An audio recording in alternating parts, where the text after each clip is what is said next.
ದಯವಿಟ್ಟು ವಿಡಿಯೋವನ್ನು ಕೊನೆಯವರೆಗೆ ನೋಡಿ. ಪ್ರಶ್ನೆ 1. ಶೈಕ್ಷಣಿಕ ಮನೋವಿಜ್ಞಾನದ ಮುಖ್ಯ ಧ್ಯೇಯ ಯಾವುದಾಗಿದೆ? ಆಯ್ಕೆಗಳು: ಎ. ಕೇವಲ ಪರೀಕ್ಷೆಯ ಫಲಿತಾಂಶಗಳನ್ನು ಹೆಚ್ಚಿಸುವುದು. ಬಿ. ಕಲಿಯುವವರ ವರ್ತನೆ ಮತ್ತು ಕಲಿಕಾ ಪ್ರಕ್ರಿಯೆಯನ್ನು ಅರ್ಥ ಮಾಡಿಕೊಳ್ಳುವುದು. ಸಿ. ಶಾಲೆಯ ಕಟ್ಟಡದ ವಿನ್ಯಾಸವನ್ನು ತೀರ್ಮಾನಿಸುವುದು. ಡಿ. ಶಿಕ್ಷಕರ ವೇತನದ ಶ್ರೇಣಿಯನ್ನು ನಿರ್ಧರಿಸುವುದು. ಸರಿಯಾದ ಉತ್ತರ ಆಯ್ಕೆ ಬಿ. ಕಲಿಯುವವರ ವರ್ತನೆ ಮತ್ತು ಕಲಿಕಾ ಪ್ರಕ್ರಿಯೆಯನ್ನು ಅರ್ಥ ಮಾಡಿಕೊಳ್ಳುವುದು. ಪ್ರಶ್ನೆ 2. ಜೀನ್ ಪಿಯಾಜೆ ಅವರ ಪ್ರಕಾರ ಮಕ್ಕಳು ಆತ್ಮಕೇಂದ್ರಿತ ಆಗಿರುವ ಹಂತ ಯಾವುದು? ಆಯ್ಕೆಗಳು: ಎ. ಇಂದ್ರಿಯ ಚಲನಾ ಹಂತ ಸೆನ್ಸರಿ ಮೋಟಾರ್ ಸ್ಟೇಜ್. ಬಿ. ಮೂರ್ತ ಕ್ರಿಯಾತ್ಮಕ ಹಂತ ಕಾಂಕ್ರೀಟ್ ಆಪರೇಷನಲ್ ಸ್ಟೇಜ್. ಸಿ. ಪೂರ್ವ ಕ್ರಿಯಾತ್ಮಕ ಹಂತ ಪ್ರೀ ಆಪರೇಷನಲ್ ಸ್ಟೇಜ್. ಡಿ. ಅಮೂರ್ತ ಕ್ರಿಯಾತ್ಮಕ ಹಂತ ಫಾರ್ಮಲ್ ಆಪರೇಷನಲ್ ಸ್ಟೇಜ್.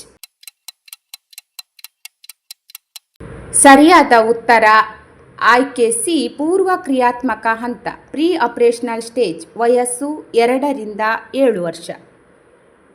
ಪ್ರಶ್ನೆ 3. ಕ್ರಿಯಾಜನ್ಯ ಅನುಬಂಧನ ಆಪರೆಂಟ್ ಕಂಡೀಷನಿಂಗ್ ಸಿದ್ಧಾಂತವನ್ನು ಪ್ರತಿಪಾದಿಸಿದವರು ಯಾರು? ಆಯ್ಕೆಗಳು: A. Ivan Pavlov. B. B. F. Skinner. C. Edward Thorndike. D. Albert Bandura. ಸರಿಯಾದ ಉತ್ತರ ಆಯ್ಕೆ ಬಿ. ಬಿ. ಎಫ್. ಸ್ಕಿನ್ನರ್. ಪ್ರಶ್ನೆ 4. ಮಕ್ಕಳಲ್ಲಿ ಸೃಜನಶೀಲತೆಯನ್ನು ಹೆಚ್ಚಿಸಲು ಶಿಕ್ಷಕರು ಯಾವ ರೀತಿಯ ಚಿಂತನೆಯನ್ನು ಉತ್ತೇಜಿಸಬೇಕು? ಆಯ್ಕೆಗಳು: ಎ. ಕೇಂದ್ರಾಭಿಮುಖ ಚಿಂತನೆ ಕನ್ವರ್ಜೆಂಟ್ ಥಿಂಕಿಂಗ್. ಬಿ. ಕೇವಲ ಸ್ಮರಣೆ ರೋಟ್ ಮೆಮೊರಿ. ಸಿ. ವಿಕೇಂದ್ರೀಕೃತ ಚಿಂತನೆ ಅಥವಾ ವಿವಿಧ ಚಿಂತನೆ ಡೈವರ್ಜೆಂಟ್ ಥಿಂಕಿಂಗ್. ಡಿ. ಆಲೋಚನೆ ಇಲ್ಲದ ವರ್ತನೆ. ಸರಿಯಾದ ಉತ್ತರ ಆಯ್ಕೆ ಸಿ.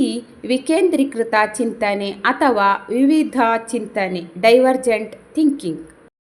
ಪ್ರಶ್ನೆ 5. ಝೋನ್ ಆಫ್ ಪ್ರಾಕ್ಸಿಮಲ್ ಡೆವಲಪ್ಮೆಂಟ್ ಎಂಬ ಪರಿಕಲ್ಪನೆಯನ್ನು ಪರಿಚಯಿಸಿದವರು ಯಾರು?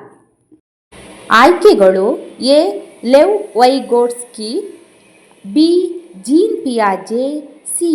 Jerome Bruner. D. Erik Ericsson.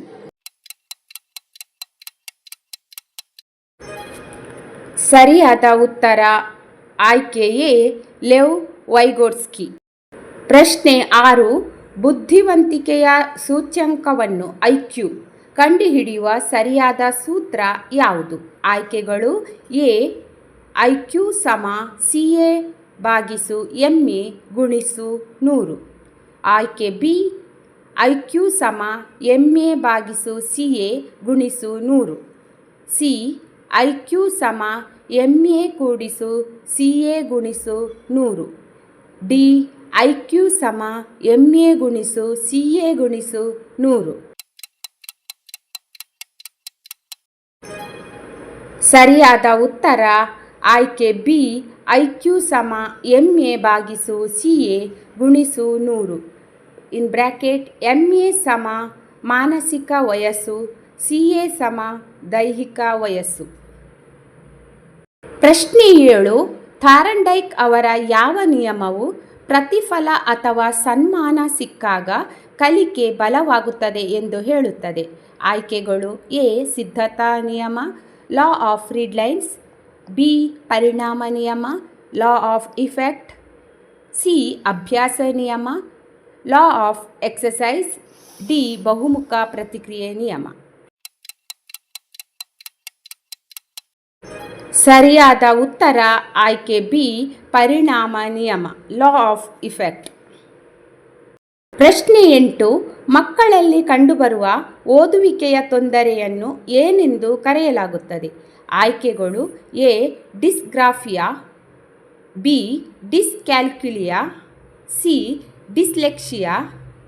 D. ADHD. ಸರಿಯಾದ ಉತ್ತರ ಆಯ್ಕೆ ಸಿ ಡಿಸ್ಲೆಕ್ಸಿಯಾ.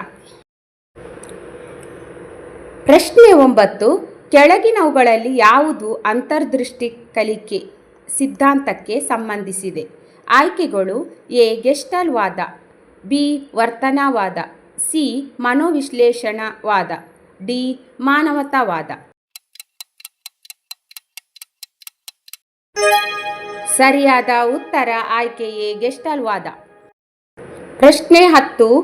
ಸಮಸ್ಯಾತ್ಮಕ ಅಥವಾ ಅಪರಾಧಿ ಪ್ರವೃತ್ತಿಯ ಮಕ್ಕಳನ್ನು ಆಳವಾಗಿ ಅಧ್ಯಯನ ಮಾಡಲು ಯಾವ ವಿಧಾನವು ಅತ್ಯಂತ ಉಚಿತವಾಗಿದೆ?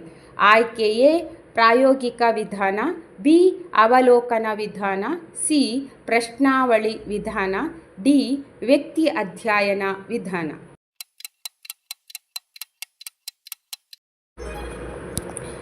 ಸರಿಯಾದ ಉತ್ತರ ಆಯ್ಕೆ ಡಿ ವ್ಯಕ್ತಿ ಅಧ್ಯಯನ ವಿಧಾನ.